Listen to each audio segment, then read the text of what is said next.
a member of Congress, an elected official, is concerned that her life is threatened, and that's disturbing. I will say that the president has been crystal clear that he opposes defunding the police. There may be some in the Democratic Party, including Congresswoman Bush, who disagree with him. That's okay. Morgan, your response. I mean, I love how they just keep pushing her title as if that makes her more important than us and her life more important than ours. We actually have something in common. I think we all do. We all want to feel safe and secure in our community, in our country, and in our home.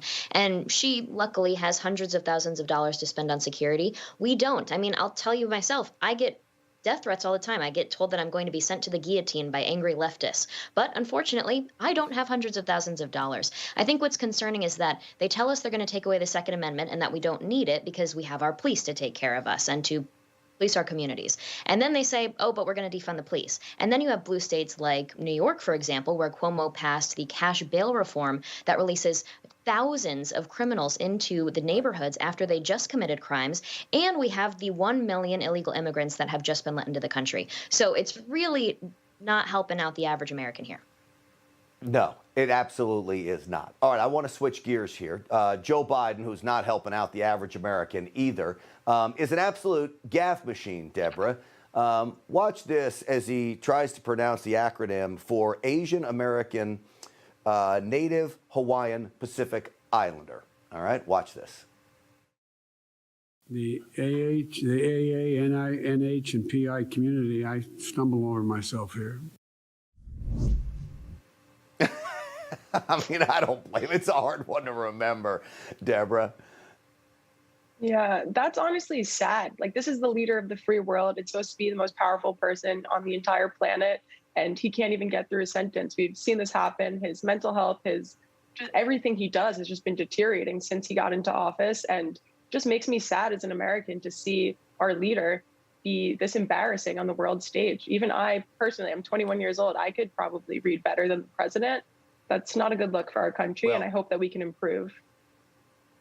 Debra, I guarantee you already your performance on this program is better than the president would have done here, so that's a guarantee.